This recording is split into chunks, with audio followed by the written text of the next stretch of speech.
Yatumia teknolojia za kisasa kukamilisha uchunguzi wa kifo cha mbunge wa zamani wa Lugari Cyrus Jirongo. Naibu Inspekta wa Polisi Gilbert Masengeli ametoa hakikisho hili huku wanasiasa waliozungumza kwenye ibada yake ya wafu huko Kitale wakitaka uchunguzi zaidi kufanywa. Mwili wa marehemu Jirongo umesafirishwa hadi nyumbani kwao Lumakanda ambapo atazikwa hapo kesho, kama anavyotuarifu Collins Shitiabai. Wakati wa ibada ya pili ya wakfu kwa marehemu Cyrus Jirongo nyumbani kwake maili 7 Kitale, kaunti ya Trans Nzoia, wito wa uchunguzi kuhusiana na kifo cha mbunge huyo wa zamani uliendelea. Kuna uchunguzi wa kibinafsi ambao nilikuwa naona ripoti yao jana usiku. Wanasema pia gari hilo lilipoonekana kwenye vyombo vya CCTV kule Naivasha lilikuwa na watu wawili wameketi mbele. Nyuso hazionekani lakini linaonyesha kuna watu wawili wameketi, so hakuwa peke yake. So mbona kwa ajali ambayo inasemekana ikaja alikuwa peke yake? Ukiona watu wanaenda mpaka wanasema watatoa tochi, ati sasa wanafikiri polisi wameshindwa na kazi hadharani. Sisi kama serikali we will do the needful to investigate, and the forensic investigation is already on. We will leave no stone undone till we get the facts.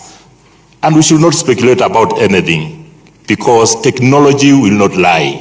Kwenye ibada ya leo, jamaa na marafiki waliendelea kumwomboleza marehemu kama mtu aliyependa watu na aliacha mchango mkubwa katika. For me to imagine that we shall not hold discussion. Family, Cyrus was the cohesive factor in this home.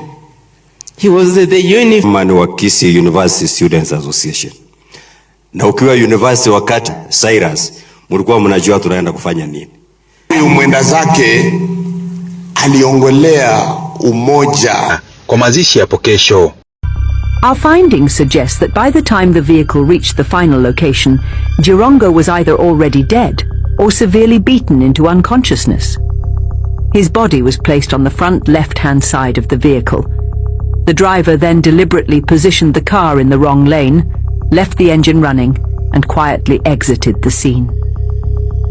This was the final stage of the manufacture.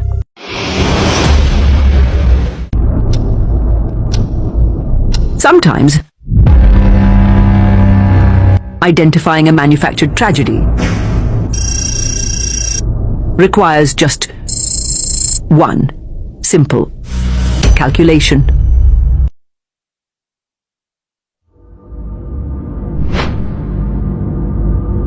On the night of December 13th, 2025,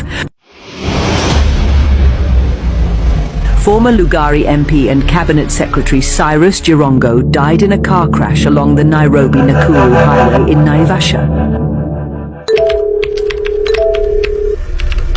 The news spread fast, online debates followed, and as always when a prominent figure dies, questions emerge. Because deaths of powerful individuals do not end with a police report.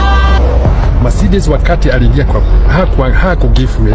They demand more than what we are told, more than what we are shown, and more than what we are expected to believe.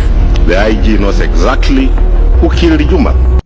Especially in the case of a man whose political and business history intersected with some of the most powerful and untouchable figures in the country.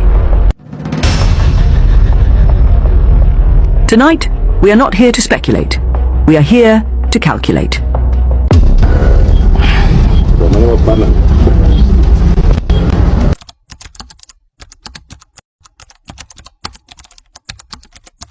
Our analysis begins at 11:30 p.m. on December 12th, 2025 and ends at 2:19 a.m. and 25 seconds.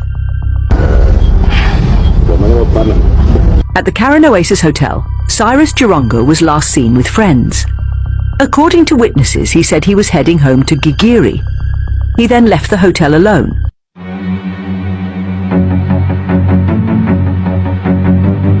But our investigation shows that he did not take a direct route home.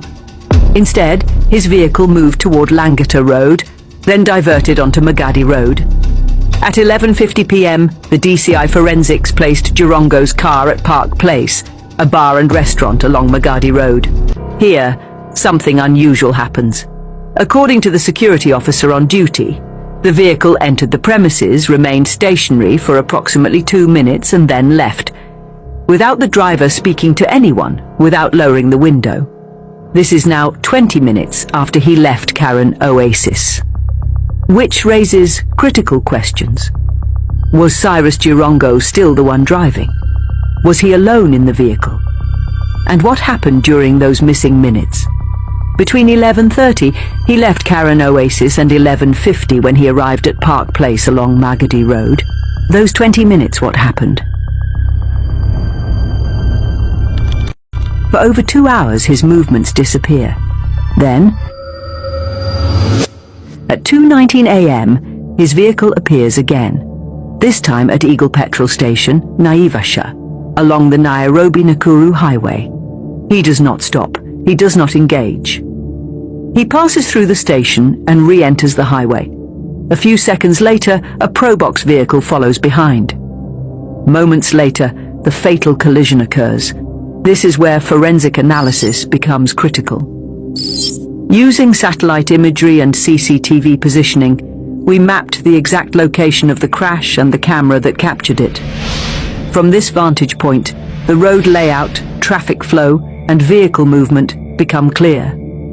This analysis allows us to ask not what happened, but how it happened, and whether it aligns with a normal driving error, or something else entirely. Tonight, we walk through this evidence together, frame by frame, calculation by calculation, and by the end, you decide. After hours of eating, drinking, and talking with friends late into the night, logic suggests one thing: rest. That is why a 90-kilometer night drive in the early hours of the morning immediately raises questions. Why Naivasha? What altered the course of his night? And who was in control of that vehicle? Walk with me. One critical question emerges from the footage. Was Cyrus Jirongo the one driving the car? At this stage, we do not speculate. We analyze. The vehicle involved is a Mercedes-Benz, a right-hand drive configuration standard in Kenya. This means the driver's seat is on the right and any front passenger sits on the left.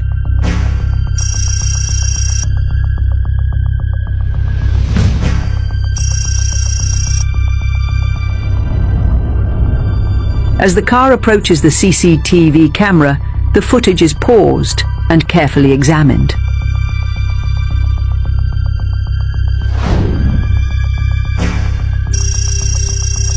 What becomes visible is striking.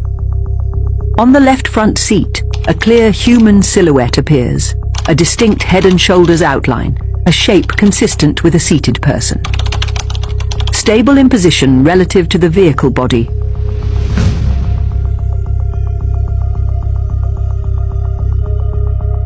Reflections move. Occupants do not. The silhouette remains steady as the vehicle moves, indicating a physical presence, not light distortion. We cannot identify the individual, but we can say, with confidence, that someone was seated in the front passenger seat. And since the vehicle was in motion, logic dictates that a driver was present on the right-hand side. This leads to a critical forensic finding. At least 2 people were inside the vehicle. Yet after the crash, only Cyrus Jirongo is found deceased inside the car. Which leads to another unavoidable question. Where was the other person? Now we examine the most critical moment. As the Mercedes exits Eagle Petrol Station and makes a U-turn toward Nairobi, something unusual happens. Instead of merging correctly into the left-hand lane, as required by Kenyan traffic rules, the vehicle enters the wrong lane. There is no traffic jam. The road is largely clear. No hazard lights are engaged. No indicators signal distress or confusion. The movement is calculated, not chaotic. Moments later, the vehicle comes to a complete stop, still in the wrong lane. Not swerving, not accelerating, not attempting correction. It simply stops. From the footage, the Mercedes appears positioned, silent, stationary, and exposed. As the climax bus approaches, another detail demands attention. The Mercedes remains motionless. The bus, however, does not slow down. Frame by frame, its speed increases as it closes the distance. This acceleration is consistent, deliberate, and sustained. In physics, speed determines impact force. Greater speed equals greater damage. The bus reaches the stationary Mercedes at maximum momentum. The collision is catastrophic. This investigation does not accuse. It calculates, and the calculation presents us with facts that cannot be ignored. A 2-hour disappearance, an unexplained journey to Naivasha. At least 2 occupants visible before the crash. A vehicle that enters the wrong lane deliberately. A car that stops and waits. A bus that accelerates into impact. These are not conclusions, they are observations. And together, they raise one final question. Was this a tragic accident, or a sequence that demands deeper accountability? Those who plan such operations always study the aftermath before they act. They calculate public reaction in advance. They anticipate outrage, sympathy, confusion, and then they execute their mission with those reactions in mind. What they often underestimate are the small details, the overlooked gaps. And it is precisely those loopholes that expose them.